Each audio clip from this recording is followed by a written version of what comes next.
Hey, Assalamu alaikum and welcome back to Pakistan Defense Analysis. So 20th मई 2026 को Pakistan air force का एक F-7PG trainer aircraft जो है वो मियाँ वाली के करीब क्रैश हुआ। ये F-7PG जो है ये ट्रेनिंग सोर्टी पे था और गालबन किसी किस्म के टेक्निकल स्नैक की वजह से ये क्रैश हुआ। लेकिन फॉर्चुनेटली दोनों पायलट जो हैं वो सेफली इजेक्ट कर गए और फॉर्चुनेटली किसी किस्म की सिविलियन कैजुअलिटी भी इस मामले में हमें नहीं देखने को मिली है।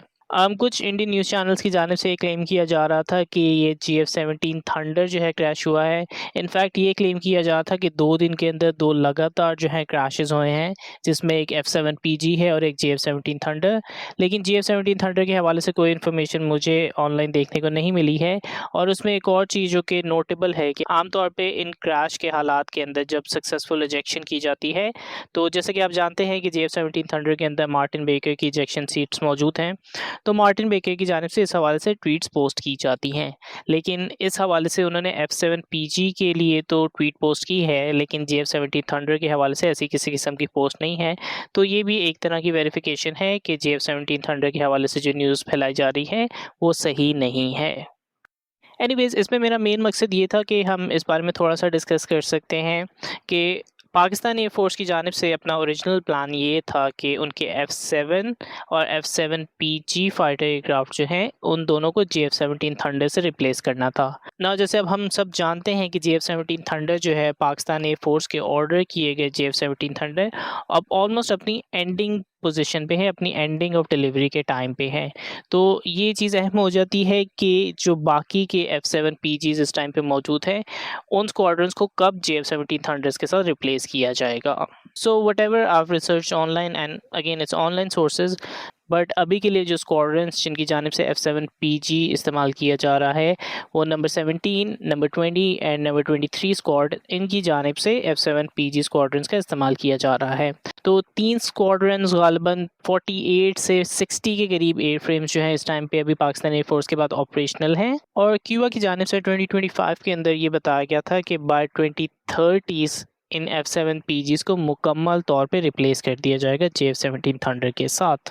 सो मेरे ज़हन में अभी ये थोड़ा-सा कन्फ्यूजिंग है क्योंकि ऐसा मालूम होता है कि पाकिस्तान एयरफोर्स की जानिब से जो एस्टिमेटेड GF-17 थंडर की प्रोडक्शन थी या जो ऑर्डर उन्होंने दिया हुआ था, वो गालिबन मुकम्मल होता हुआ नज़र आ रहा है। लेकिन इसके बावजूद 2030 तक F-7PGs को रिटायर किया जाना है, तो ये एक इंटरेस्टिंग एस्पेक्ट है। ऐसा क्यों? अब इसमें 2-3 फैक्टर्स हैं जो कि मेरे ज़हन में नज़र आ रहे हैं। एक तो ऑब्वियसली मिराज के भी स्क्वाड्रंस पाकिस्तान एयरफोर्स के पास मौजूद हैं, तो ऐसा मुमकिन है कि पहले उन स्क्वाड्रंस को रिप्लेस किया जाए और फिर इन F-7PGs की बारी आए, तो ये एक फैक्टर हो सकता है। दूसरा जो है अभी रिसेंटली जॉइंट प्रेस कॉन्फ्रेंस के अंदर भी ये मेंशन किया गया था कि पाकिस्तान एयरफोर्स की जानिब से मज़ीद J-10Cs ख़रीदे जाएंगे। और आपको याद होगा कि रिसेंटली मैंने एक न्यूज़ में बताया था कि पाकिस्तान की जानिब से इनिशियली GF-17 थंडर ब्लॉक 3 के 50 यूनिट्स ऑर्डर किए गए थे, लेकिन ऐसा मुमकिन है कि इनको रिड्यूस करके 30 कर दिया गया हो। तो ये बाकी के यूनिट्स जो हैं ये शायद J-10C के थ्रू कवर किए जाएंगे और फिर उसमें शायद थोड़ा-सा टाइम लग सकता है उन स्क्वाड्रंस को आने के लिए, तो वो गैप जो है शायद उस गैप के अंदर F-7PGs का इस्तेमाल मज़ीद किया जाएगा। बहरहाल इस चीज़ में कोई शक नहीं है कि पाकिस्तान एयरफोर्स की जानिब से जो F-7PGs इस्तेमाल किए जा रहे हैं वो यकीनन अपने आखिरी सालों से गुजर रहे हैं और पाकिस्तान एयरफोर्स ने ऑलमोस्ट 35 ईयर्स जो है इनका इस्तेमाल किया है, बल्कि 35 प्लस ईयर से इनका इस्तेमाल किया जा रहा है। सो किसी भी एयर फ्रेम की जो है वो एक लिमिट होती है और होपफुली इनकी रिप्लेसमेंट जो है फ्यूचर के अंदर बगैर किसी किस्म के मेजर एक्सीडेंट के मुमकिन हो पाएगी।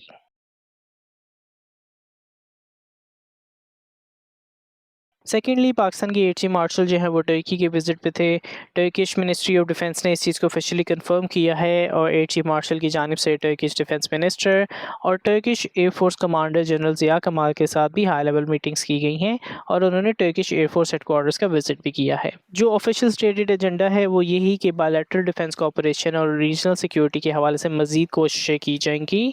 बट इसमें इंपॉर्टेंटली जो सबसे अहम तस्वीर निकल के सामने आई है वो ऑब्वियसली पाकिस्तान एयरफोर्स या पाकिस्तान एयरफोर्स का जो डेलीगेशन गया हुआ है उसकी किज़लिमा के साथ जो एक तस्वीर निकल के सामने आई है वो बहुत ज़्यादा हाईलाइट की जा रही है। आई थिंक हम ये पहले भी डिस्कस कर चुके हैं कि किज़लिमा जो है पाकिस्तान एयरफोर्स के अंदर एक बहुत इंपॉर्टेंट एसेट हो सकता है। एक मैन्ड अनमैन्ड कॉम्बैट रोल, एक लॉयल विंगमैन की कैपेबिलिटी, ये तमाम चीज़ें जो है ये पाकिस्तान एयरफोर्स को प्रोवाइड करेगा, जो कि फ्यूचर के लिए बहुत अहम नज़र आ रही हैं। फ्यूचर के अंदर एक मैन्ड फाइटर पायलट जो है वो कॉकपिट से ज़्यादा आप कह सकते हैं कि अनमैन्ड फाइटर कॉम्बैट एयरक्राफ्ट को कंट्रोल करेगा, जो कि फिर फर्दर जो है खुद से मिशन परफॉर्म करेगा, जिसमें टीकॉय, सीड अटैक्स, डिफरेंट किस्म के ऑपरेशन जो है उसकी जानिब से परफॉर्म किए जा सकते हैं। उसके नतीजे में पायलट जो है वो हाईएस्ट थ्रेट जोन से बाहर रहता है, जबकि ड्रोन जो हैं वो एक तरह से रिस्क ऑब्जर्व कर लेते हैं। और ये सिर्फ एक मैन्ड अनमैन्ड कॉम्बिनेशन तक महदूद नहीं है। ऐसा मुमकिन है कि एक फाइटर पायलट की जानिब से मल्टीपल अनमैन्ड एसेट जो है वो कंट्रोल किए जा रहे हों। तो ऐसा भी हो सकता है कि एक पायलट की जानिब से मल्टीपल मिशन एक टाइम पे परफॉर्म करने की सलाहियत हो, गिवन कि उसके पास मल्टीपल अनमैन्ड एसेट्स मौजूद हैं जो कि डिफरेंट मिशंस परफॉर्म कर सकते हैं। सो उनमें से जैसे एक एसेट जो है वो सीड मिशन एनिमी के एयर डिफेंस सिस्टम डिस्ट्रॉय करने के लिए स्पेशली लोडेड हो सकता है। दूसरा जो है वो specifically A to A dominance के लिए मौजूद हो सकता है। तो इस तरह से जो है एक फाइटर पायलट जो है डिफरेंट किस्म के मिशन परफॉर्म करने की सलाहियत रखे, और इस हवाले से जो रिस्क है उसको भी आप मिनिमाइज कर रहे हैं। अब there is information on the fact कि पाकिस्तान की जानिब से मैड अनमैड कॉम्बिनेशन जो है वो पहले भी टर्किश ड्रोन्स के साथ परफॉर्म किया जा चुका है। अकिंची ड्रोन जो है उसके साथ ये परफॉर्म किया जा चुका है, TB2 के साथ भी ये परफॉर्म किया जा चुका है, लेकिन किजलिमा जो है उनके मुकाबले में कई गुना बेहतर प्लेटफॉर्म आप कंसिडर कर सकते हैं। TB2 जो है मोस्टली एक प्रोपेलर ड्रिवन ड्रोन है, अकिंची उससे ऑब्वियसली बेहतर है, जेट असिस्टेड प्लेटफॉर्म है, लेकिन किजलिमा जो है वो बिल्कुल उसकी डिफरेंट पेडिग्री आ जाती है। किजलिमा का low radar cross section design है, 8500 किलोग्राम का maximum take off weight, internal weapons पे है स्टेल्थ के लिए, कोकटुगान BVR मिसाइल केपेबल।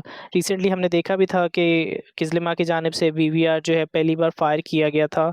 तो ये चीज़ें इसके अंदर कंफर्म है और फ्यूचर के अंदर मज़ीद पॉसिबिलिटी जो है इसके साथ मौजूद होंगी, स्पेशली कंसिडरिंग द फैक्ट कि जो कोलैबोरेशन पाकिस्तान और टर्की की जानिब से की जा रही है, और ऐसा मल्टीपल रिसोर्सेज की जानिब से ये भी बताया जाता है कि किजलिमा को पाकिस्तान जो है वो कंप्लीट ट्रांसपोर्ट टेक्नोलॉजी के साथ ख़रीदने के हवाले से इंटरेस्टेड है। फर्दरमोर एक और चीज़ के पाकिस्तान और टर्की की जानिब से अपने मिसाइल जो है कंपेटेबल करने की कोशिश की जा रही है। तो ये भी एक बहुत इंपॉर्टेंट डिटेल है, क्योंकि पाकिस्तान जो है फिर इन प्लेटफॉर्म्स पे अपने मिसाइल भी कैरी कर सकता है। फर्दरमोर किजलिमा जो है गालबन मुराद एसा रेडार के साथ इस्तेमाल किया जाता है। इसके अंदर मुराद एसा रेडार का इस्तेमाल किया जाता है। तो मुराद एसा रेडार जो है, जैसे कि आप जानते हैं कि well I mean it's subject to different circumstances, लेकिन ऑब्वियसली किसी हद तक ये मुमकिन है कि पाकिस्तान कभी फ्यूचर के अंदर अपने F-16 जो है उसकी ऑसगुर अपडेट भी कर सकता है। तो उनके अंदर टर्की के F-16 के अंदर जो है मुराद एसा रेडार का इस्तेमाल किया जाता है।